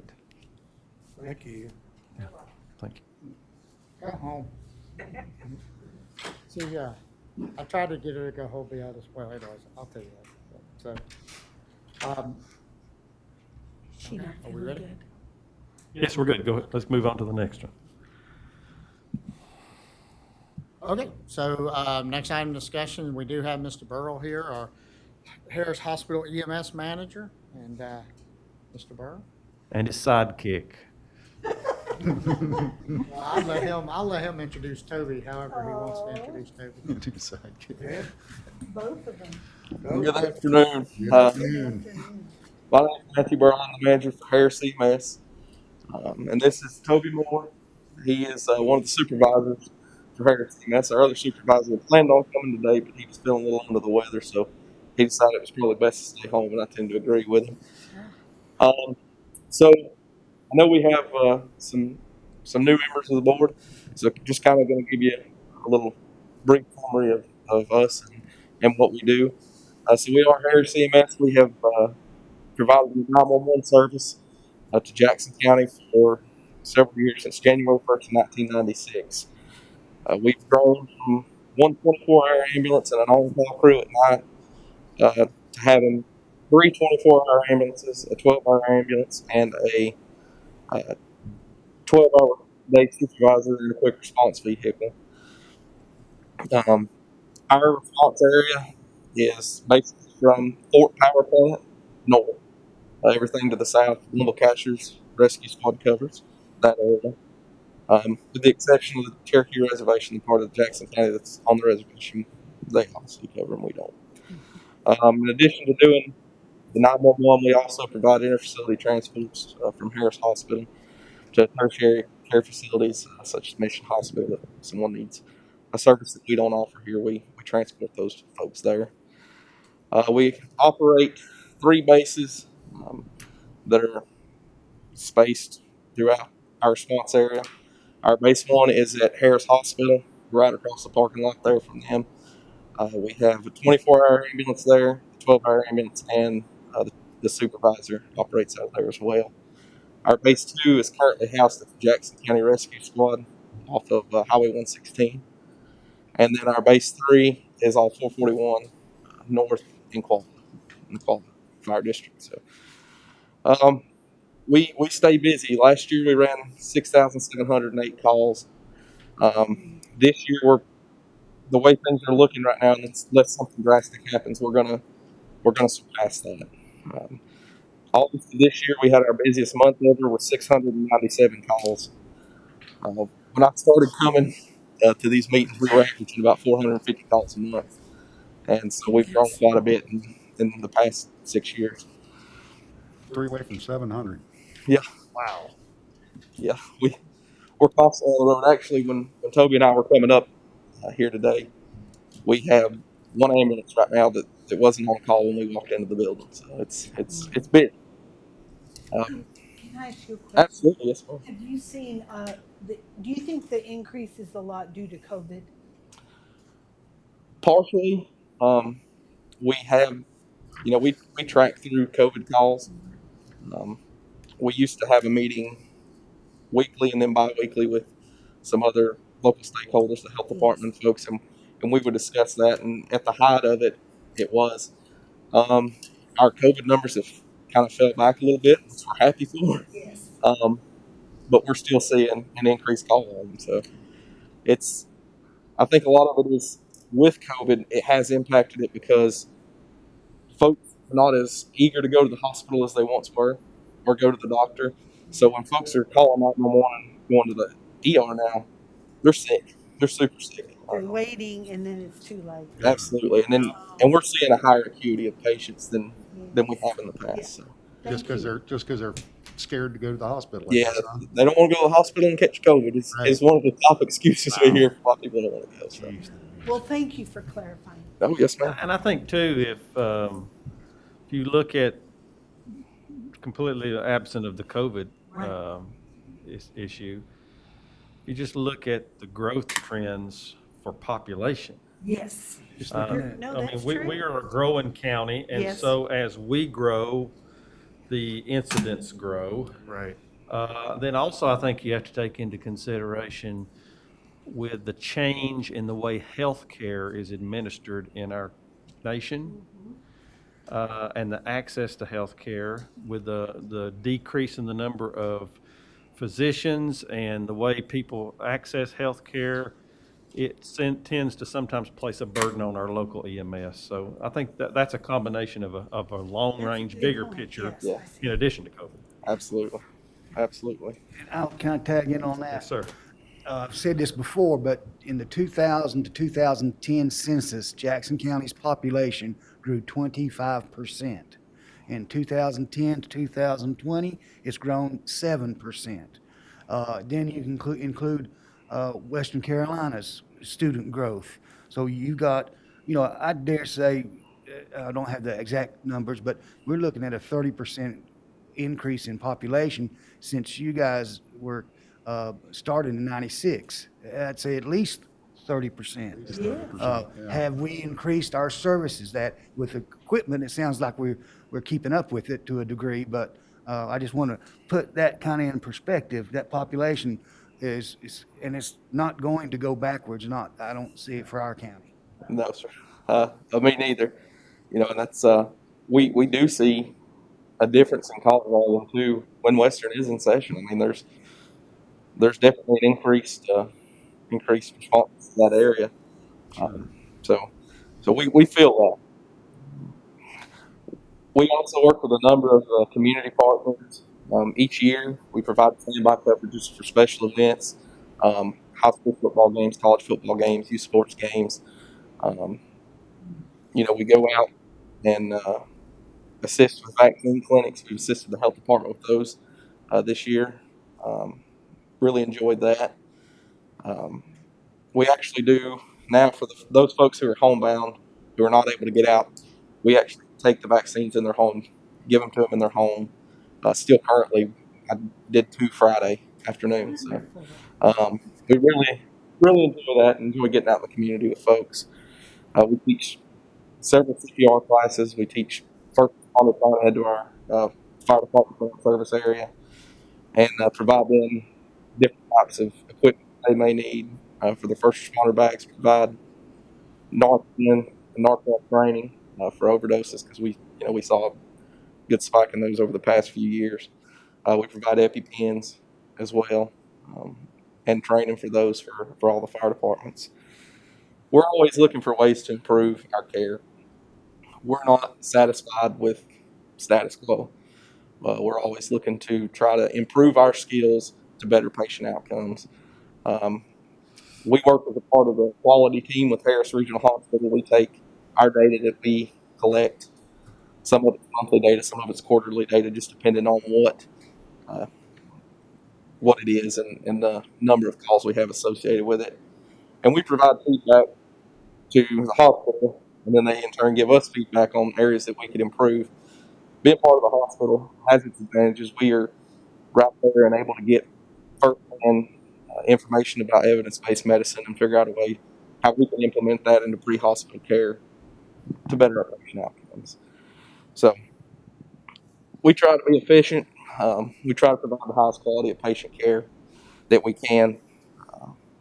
And our hospital's motto basically is make communities healthier. And that's what we really try to do. Try to get out in the communities and be part of the community and make them healthier. So what I'm here today to ask for is we've noticed that our pay is not currently where it needs to be to attract employees and retain them. Over the past year, we've lost about 80 years of experience. One thing that we can't compete with is we can't compete with counties on benefits. We don't have a 30-year pension plan. We have a 401k that they match 1.25%. So, Matthew, on that sentence right there where it says where Harris EMS has lost 19 full-time employees in the past year. Yes, sir. How many full-time employees do you have? I have a total of 23 full-time employees. So we have one spot that we keep open for PRN folks, so there would be 24 full-time. So out of 23 employees, 24, you turned over 19? Oh my goodness. That's a lot of turnover. And we hear from other departments, I don't know anybody on the ambulance anymore. I know you and Toby, and that's about it. We see that. And what we're trying to do is we're trying to bring our starting pay up to be competitive with these county-based services and or Cherokee Tribal EMS. That's where we lose the majority of our staff to is Cherokee Tribal. I'm sure everyone knows this from, because I know there's quite a few people that have left jobs in the county and went to Cherokee. So it's a struggle for us to compete with that. And just to add to what Matt is saying, I think when you look at North Carolina, the traditional model for 911 service by EMS is your standard county-based service, where governmental agency, the government provides the service through a department. It's rare, and it's not. How many other, do we know how many other jurisdictions provide the same kind of service through a contract through a hospital? In the West, I know of maybe two or three. Yeah. So, I mean, there's not much. Predominantly, they're county-based services. Oh, absolutely. And everything west of Lincoln, if I'm correct, is county-based, besides us. You know, we see the value of being who we are. We have a good relationship with the county, and we also get, you know, the evidence-based medicine portion from the hospital. And I think we really get a good bang for our buck as a tax-paying citizen also. So in 2015, we did a study and we increased our starting paramedic pay by 8% to offset the benefits that someone would get for working for a county service, to try to help recruit and retain employees. And it worked for a while. We did fairly well. However, now the other services have not only caught up with, they have passed us, and that really hurts us with recruitment and retention. So currently we work a 24/72 schedule. You work 24, you're off for 3 days. Come back and do it again. So you work every fourth day. How many EMSs did y'all say you have? How many trucks? No, people. Oh, people. The total number of people I have is 42, but there's 23 full-time folks. Full-time. Yeah. And then the rest of them are PRN or as needed to kind of fill in spots. And like I said, we do keep that 24th spot open for those part-time folks to work and get hours. So in a 28-day cycle, you work 144 regular hours and 24 overtime hours because our overtime scheduled in. So currently, our starting paramedic pay is $17.44 an hour. The current year salary is $40,809.60 per year. We're proposing an increase of $1.76, which would bring the rate up to $19.20 an hour, and their yearly salary would be $44,928. Matthew, that does take into consideration the latest changes that you just heard them, that we know other counties have implemented. That does Yes. take that into consideration. Yes. You know, I know for a fact Macon County has implemented their starting pay is $19.24 an hour. I'm not sure what that breaks down to in overtime per year for their service, but How much is Macon again? $19.24, 4 cents more. 4 cents more. I would say, why do $1.76? Why not just do a flat out $2 an hour, make it round it off? I mean, it's only 24 cents. Then that'd bring us up to $19.44, which would be ahead of Macon County. They took our land. Well, yeah, exactly. What's with that? Right? No, I'm just saying it would look better with, you know, more appealing for outside people to come here, being that they can make more. I mean, it's not much more, but I mean, that's just my suggestion. Let's hear the rest of this, and then we'll continue the conversation. All right. Yeah. Sorry about that. All right. In addition to the rate increases, we're also proposing the implementation of a clinical ladder or step-up program. This is kind of if you go above and beyond with extra education and do extra things to kind of set yourself apart, you can earn an hourly rate of 75 cents an hour for hours worked. And it would be hours worked only.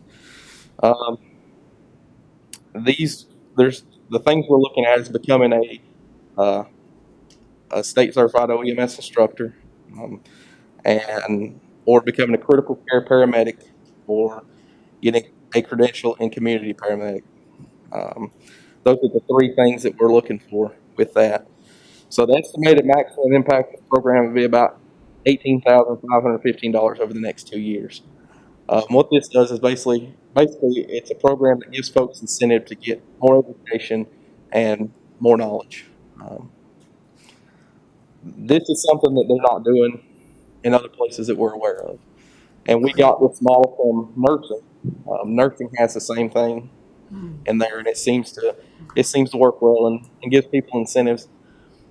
You know, I think that, you know, we should pay folks a little more, but also if they want to make more than that, then they can put forth the work to make more than that. So, Did I hear you correctly saying that the clinical ladder are your competing areas do not have? correct. So that could potentially add 75 cents back to that rate as they improve their education and patient outcome And due to their expertise. education. Yeah, we basically have we've made a program and presented to the administration at the hospital, like I said, and it was based off the nursing portion. And part of that will be teaching continuing education, either to our staff, to fire departments, and to obtain a extra certification for that. So I think it would really help. We sat down and made a list, and I think there's several folks that would take the initiative and do those extra steps to make that extra 75 cents. Like I said, it only applies to hours worked. It's not, if they take PTO, they're not going to get that 75 cents extra. It would be just hours worked. So down here is a summary of the cost increase that our CFO put together. And I'll be open if anybody has any questions that I can answer. So what you're requesting is what you feel like will make you competitive regionally. Is that a correct statement? Yes, sir. Well, I want to say, this isn't a question, but I want to say that I have personally, my grandmother and my mother were transported by y'all and were treated so respectfully. And I've heard numerous people during this pandemic talk about how they were transported and it was done so well. And I just want you to know that that means so much to our community. We appreciate y'all so much. We appreciate that. So the summary at the bottom in the table that was provided Yes. talks about the aggregated annual cost increase. So when you look at the bottom line, the grand total, we're talking about $219,175. That's additional monies needed, or is that? Yes, I do believe that doesn't include the 18. Correct. That doesn't include the 18,000. So you add about another 9,250 to that 219, and that's your aggregate.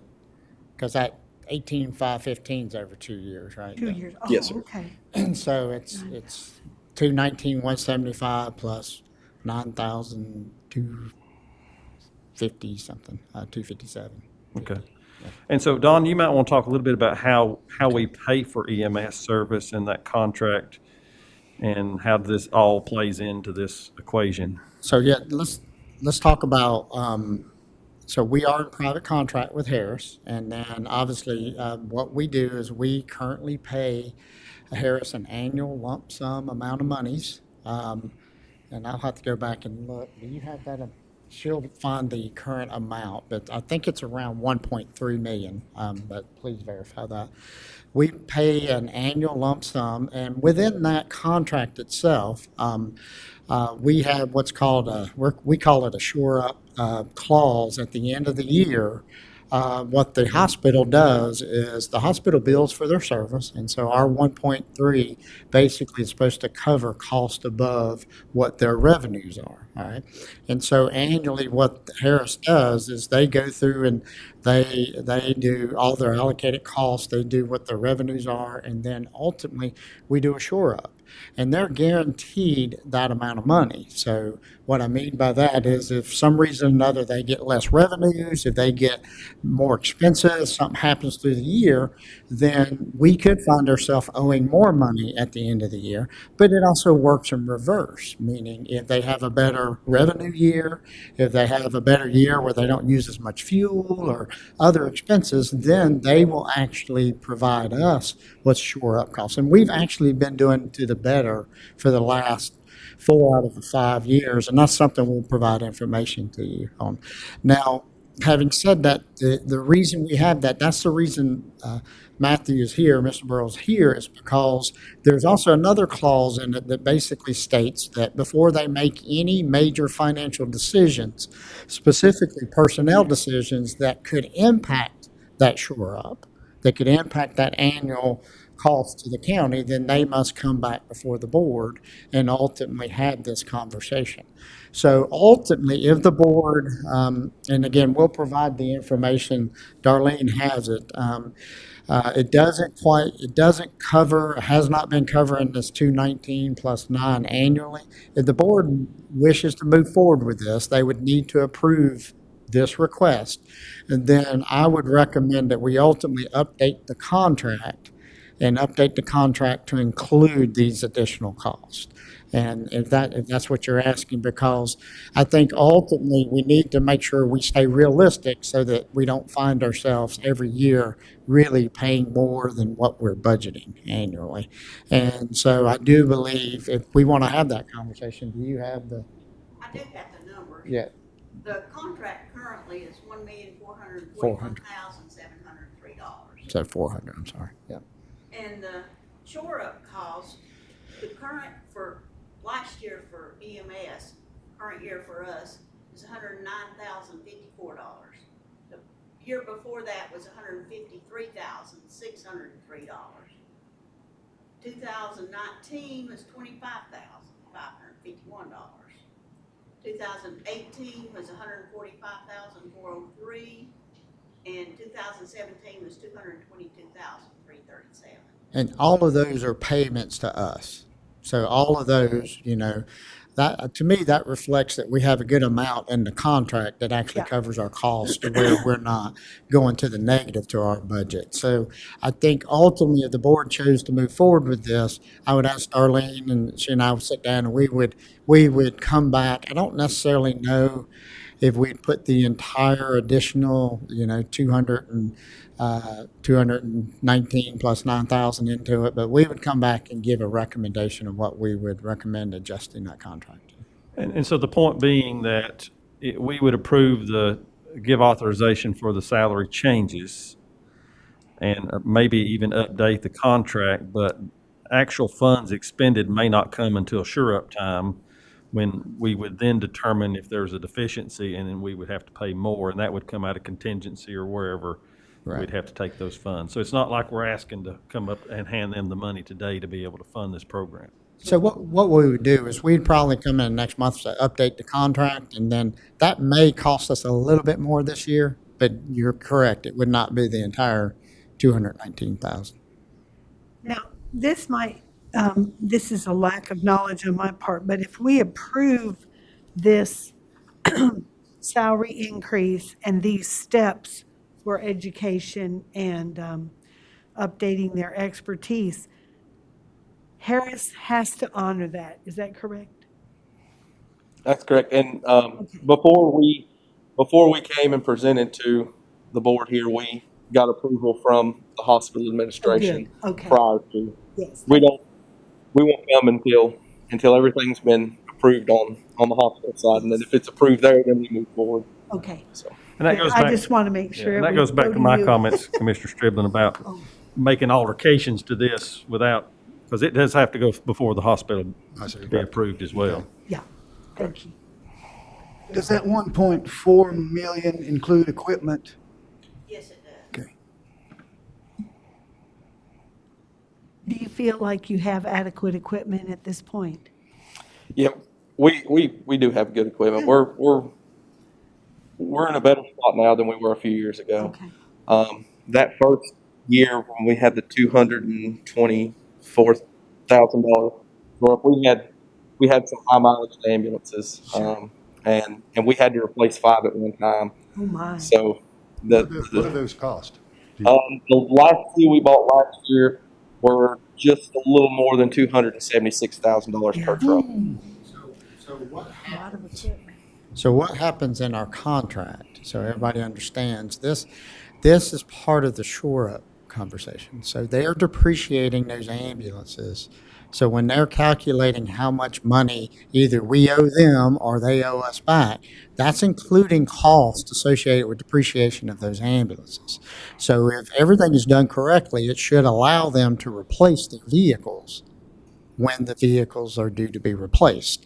And that is the how this contract should work in regards to so that their cost they're telling us that they have includes a portion of that includes holding money for the purchases of for the depreciation of those ambulances. And if I can just add, just to add to the thing about recruitment and retention, we're currently buying for 4 students out of Southwestern Community College. They only usually graduate 4 to 6 students every year to paramedics. So between Glenville Cashiers, between Cherokee Tribal, between Haywood County, between Macon County, we're all buying for those 4 folks. So when you're looking at 19 people leaving and trying to find 19 people, we've got to try to up our game enough to make sure that we can attract people from other counties, people that are tired of being in Asheville or tired of the big city life, tired of running 24 ambulance calls a day, want to come over here and work 16 ambulance calls a day or 20 ambulance calls a day. They can get a whole lot less, but they're going to get nicer people. And that's why I say you got to make it more appealing. Exactly. That's a conversation that we can have.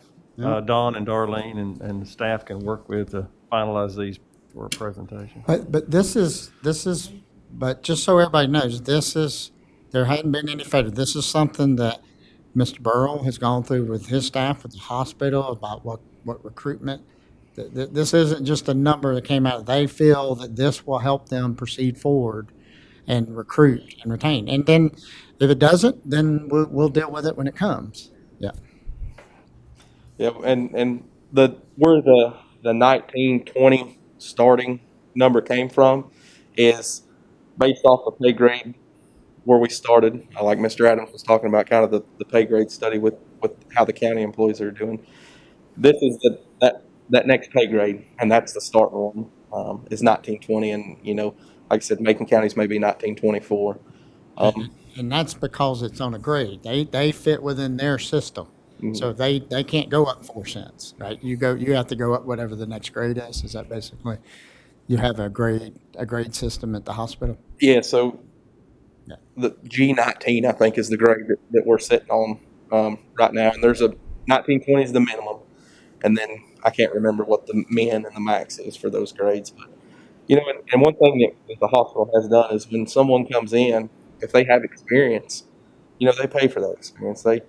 They give them more for that. And with this $219,000 you're seeing here, this also helps take the folks who are currently working for us and have been here for years.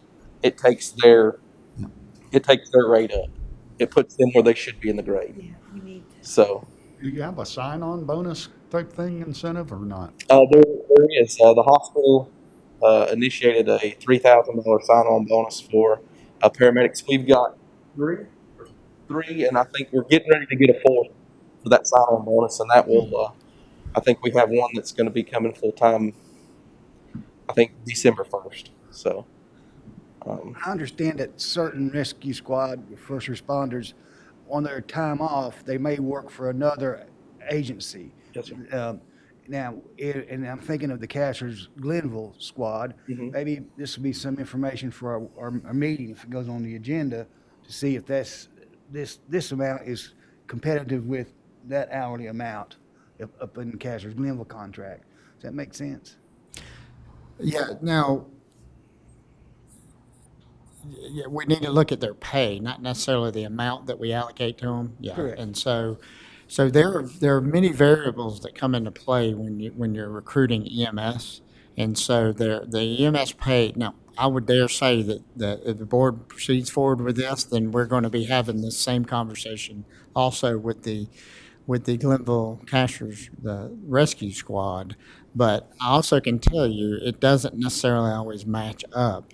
If you go apples to apples, do you know what they were making? I hate talking about another group without them being here, but the reality is there are a lot of variables. So their pay was not at the before we started talking about all these pay raises, they did not require the same level of pay that Harris EMS required to recruit for there. So my point is I don't necessarily think they have to get up to this 1920. It may be a different level that they're requesting an increase to, but we'll have to have that conversation with them. And there's a lot of folks. If it wasn't honestly for us sharing folks with other EMS agencies, then we wouldn't have enough folks to staff.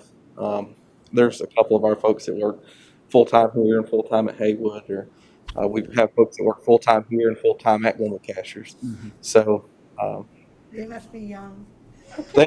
well, most of them are. There's a couple that are not, but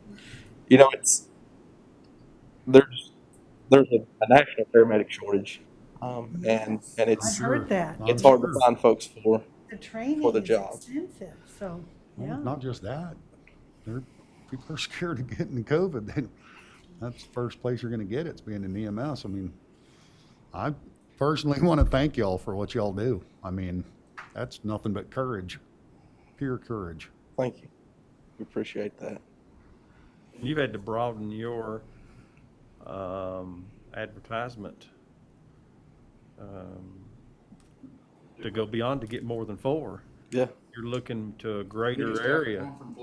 Yeah, we just hired a paramedic from Florida. Oh, my. He moved up here. I like the area. Moved up here. We've had a couple that we've done that are from further away. Could they find housing? Not in Jackson County. This guy actually moved to Buncombe County, so he's in Buncombe County. He's trying to get to Jackson County. It's just I know it's hard. it's hard. I hear it every day. Any other questions? Well, this pay thing is, something everybody's struggling with. Yes, sir. And we've struggled with it in different situations here in the county. And, we've tried to give more, but we at the same time realize when we give more, somebody else gives more down in the county. So, you know, you have to find maybe different ways and incentives. I noticed this morning that Bojangles, I believe, there's that advertising $17 an hour. Yes, sir. So you're talking about $17 an hour to work in Bojangles, and we're gonna pay Bojangles.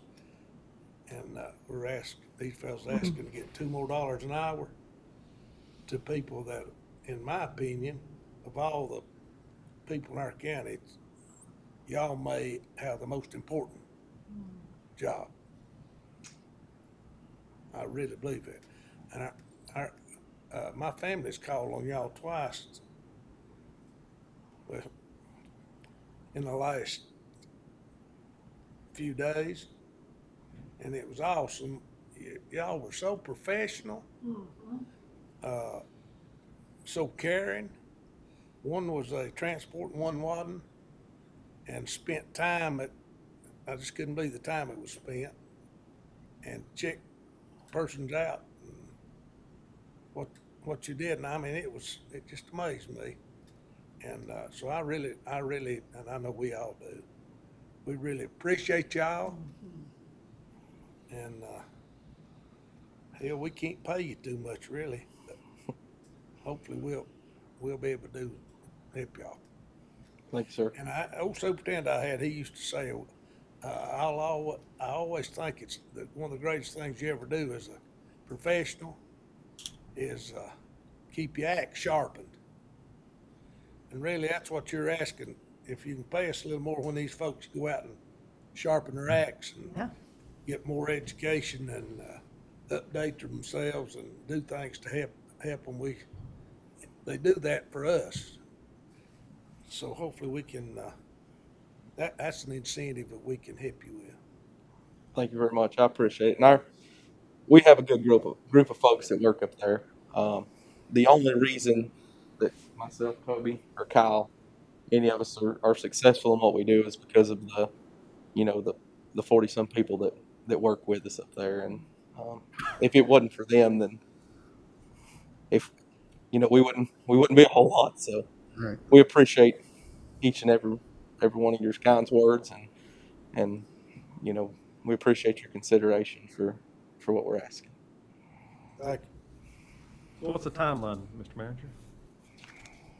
So it's really of the board's interest that there will be eventually two votes requested. One would be voting just in general terms to approve this request, because that, under our contract, that's all it really requires. Doesn't require modification of the contract. And then obviously we would come back at a later date. When I say a later date, we may be there with a contract or the next meeting to ask you to revise our contract itself. So it's up to this board. Like I said, as far as the rest of the county employees, it'll be about January before I can get to those employees. But ultimately, this is something that Matthew and I, Mr. Burrell and I have been talking about for a while. And if you look at your 19 losses, how many of those would you say was in the last 3 months? The last 3 months we've had probably 3 to 4. 3 to 4. What about your 6 months? You can remember. Probably not. Maybe one more or Okay, so. Maybe so one it or two more. has spread over a year's time. Yeah, it's been spread out, and a lot of it. We lost quite a number at one time when another service added a whole nother crew, and that adds a lot of people. So that kind of takes from it. So I really defer to the board as far as when you wish to move forward with So this. if this board decided to add it to our next agenda for approval, authorization to move forward with the pay changes, and that would be in next Tuesday. Correct. At our next business session, would Harris Hospital be in a position then to move forward? They would, yes, sir. What our CFO is basically, before he pulls the trigger on it, he has to have the board's decision of approval or not. Okay. And I believe under that scenario, you would be able to get started by 1st of December. Is that? Yeah, whatever that first pay period is, I believe. Yeah, it would. If depending on what day it ends, it may not be December 1st. It may be December 3rd or whatever that first pay period start date is. Okay. Do you treat hypothermia? I'm about to have to treat myself with it. My fingers is blue. You'll need it over here in the next 20 minutes. Some hot coffee will help us in a minute, boys.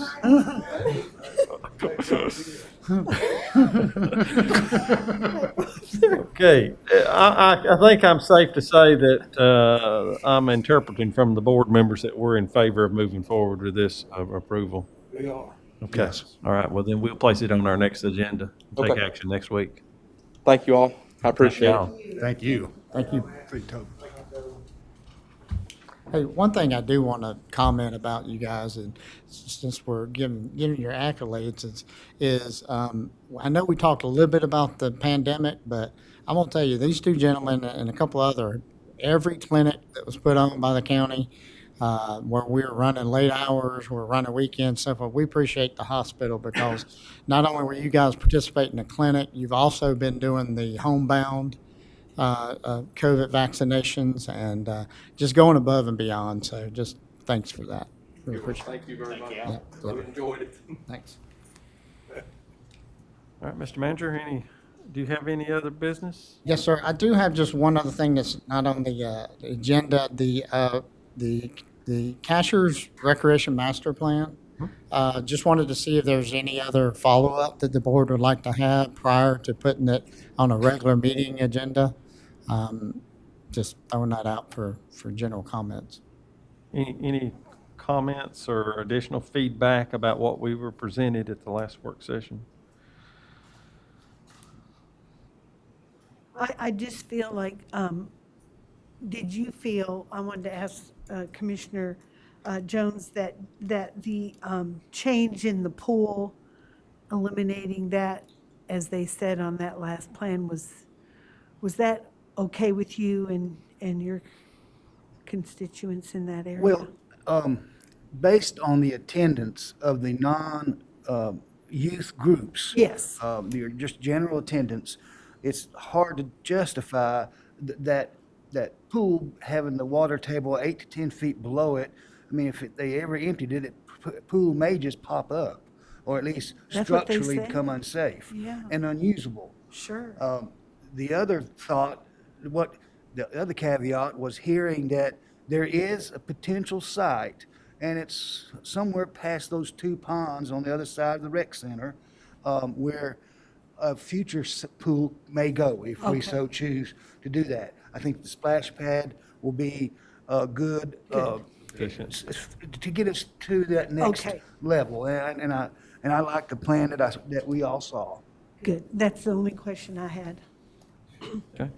Well, So if it pleases the board, then I'll schedule it for, if not the next meeting, just before the end of this calendar year to come back before you for final approval. okay. Thank you. I got one new Okay. thing. All right. Can I do this? Yeah, absolutely. It's time for us. Commissioner Eats, I'll start with you then. May sound unusual coming from me. Had a constituent come to me, it's my grandson. I wonder if our rec department, or any of y'all have ever thought about us designing and building a skate park. And it's something a lot of these kids are into and a lot of them use. And if they don't have a place, they're doing it on the streets over here in town or whatever. Or going to Cherokee, or going to Waynesville, or going to Hendersonville. I don't know if there's ever been any interest to our rec people about this. But I'd like for the county manager to talk to, or someone to talk to our rec director. I'd like for us to look into this. I think it'd be a good thing. Anything, kids can do it, we can have, and it's something that you could have end up maybe a picnic area or something around it that it would be advantageous to other people, not just kids skating or skateboarding or whatever. Any of y'all ever thought about that or had anyone mention it to you? Or? Yeah, I know. I've had some thoughts about it. In fact, I actually went and toured a skateboard park. This has been several years ago.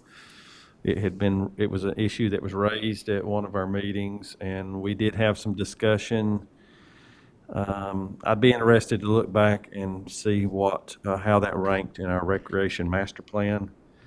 But there has been some discussion. I guess that's the simple answer. And we actually went and toured some parks to determine feasibility and options, and it just has never come to pass.